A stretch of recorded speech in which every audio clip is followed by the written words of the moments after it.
Doutora, a senhora está falando desses casos.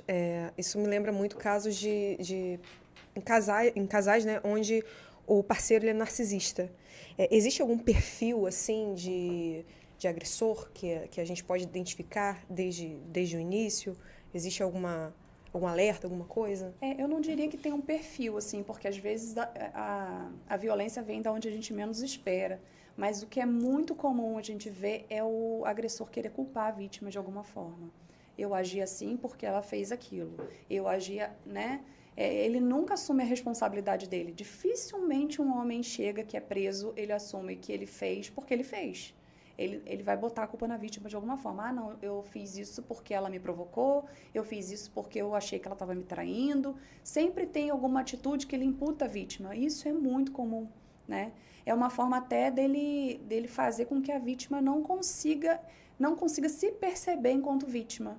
É muito comum as vítimas não perceberem, não se colocarem naquele lugar de Acho vítima. até que ela que é o Assim, agressora, né? realmente, eu fiz alguma coisa, eu provoquei ele, né? Ele não estava bem e eu fui lá chatear ele de alguma forma. Ou ele tinha motivo para estar desconfiando de mim. Mas nada justifica, né, uma agressão, nada justifica você praticar um crime contra a pessoa.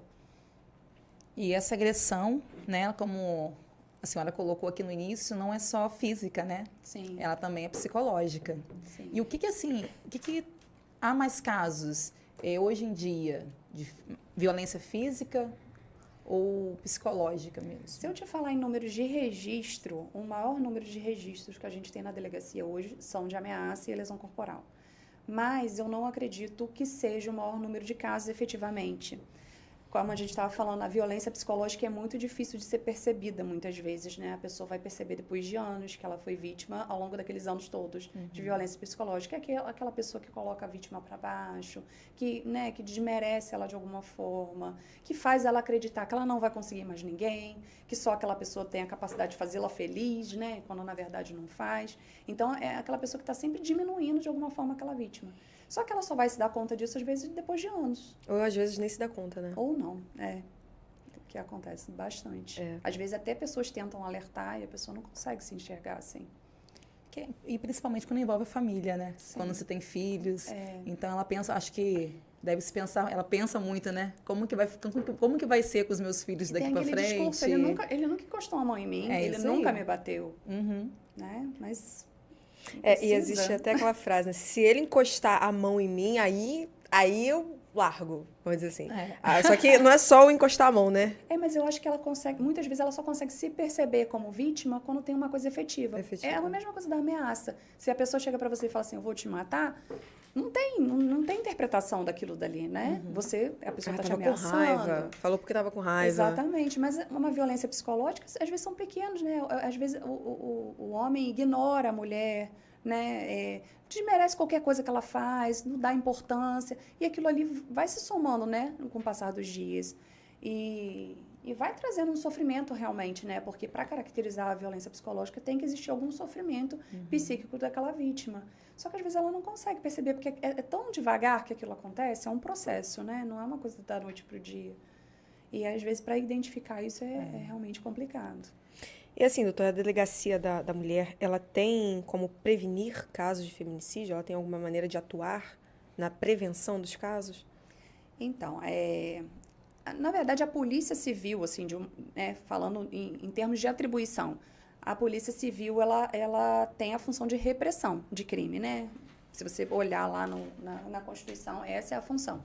Logicamente que quando a gente trabalha com violência doméstica, o nosso objetivo não é somente reprimir, porque muitas vezes uma situação de repressão eu não vou resolver aquele problema. Então, a gente atua também, principalmente em casos que já existe um histórico de violência, a gente tenta buscar evitar que novos casos aconteçam, né?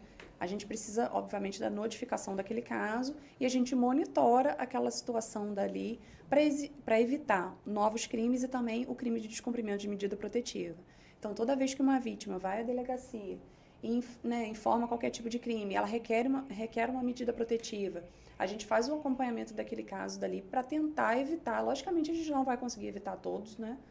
É importante que a vítima, se voltar a acontecer novos atos de violência, ainda que sejam um mero descumprimento de medida protetiva, assim, né, uma ligação, alguma coisa assim, é importante que ela retorne à delegacia.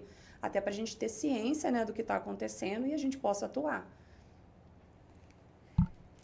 E aí, doutora, quais são assim, as maiores dificuldades que são enfrentadas para vocês assim, nesse processo, nessa situação, na investigação desses casos?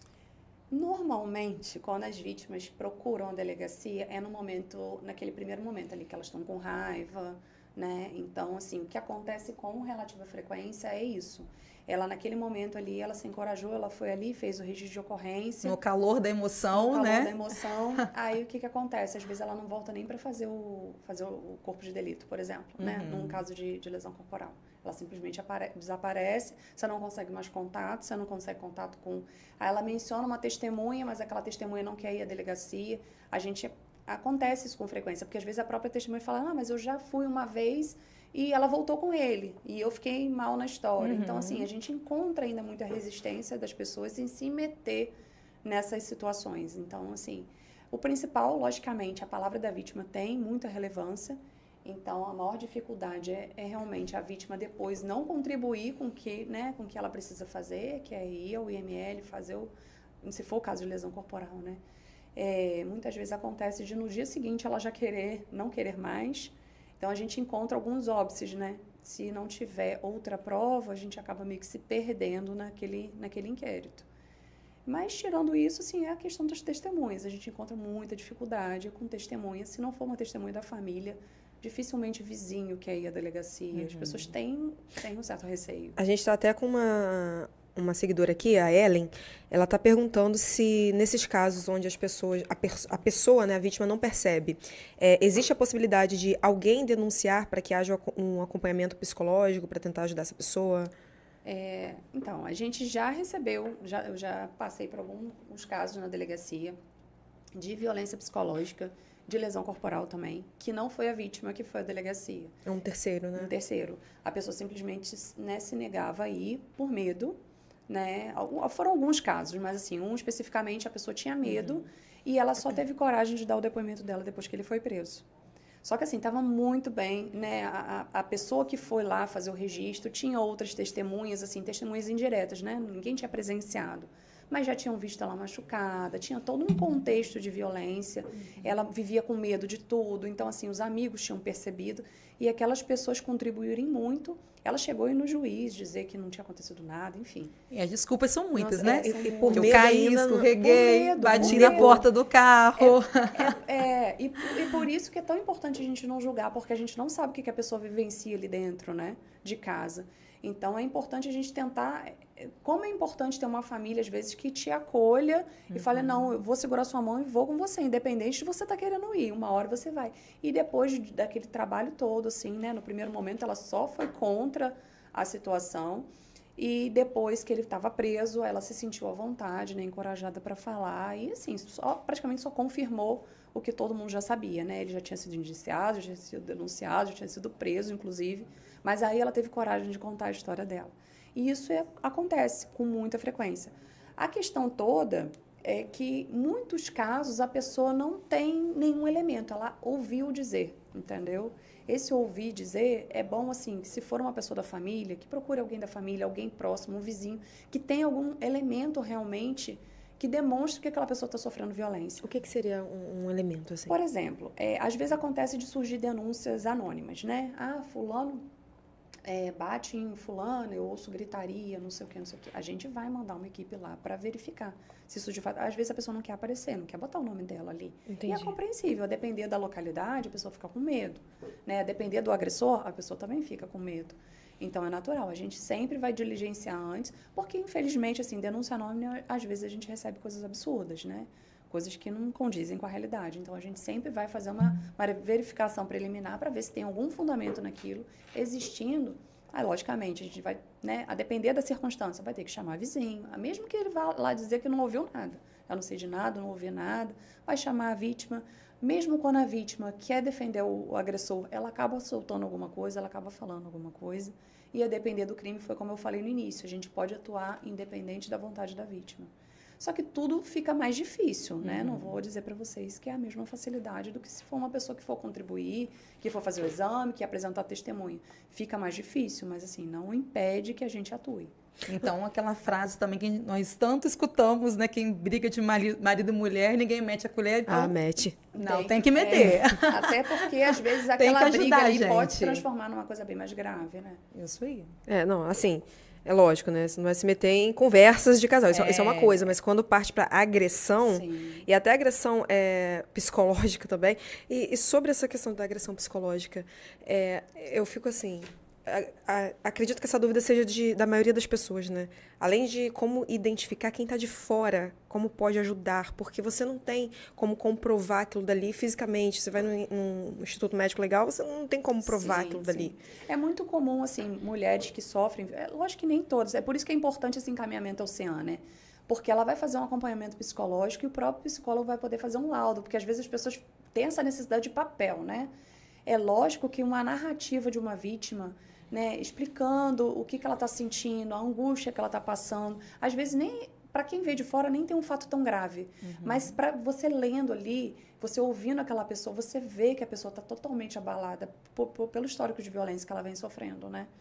Então, assim, é importante que a pessoa, né... Nós não somos psicólogos, então, assim, é lógico que a gente tenta acolher aquela vítima, mas é importante que a pessoa, se ela não tiver condição financeira para ter um psicólogo particular, que ela aceite esse encaminhamento para o CEAN. Existem até faculdades, né, que fazem esse acompanhamento, que fornecem esse serviço gratuitamente. Eu não sei te dizer aqui quais, eu acho que a Estácio faz, salvo engano, tem um núcleo de psicologia, mas assim, do poder público, né, eu sei que o CEAN fornece esse equipamento, né, multidisciplinar, para fazer esse acompanhamento, até para fortalecer aquela vítima, até para ela se identificar e para ela conseguir sair daquilo dali, né, ela conseguir continuar a vida dela.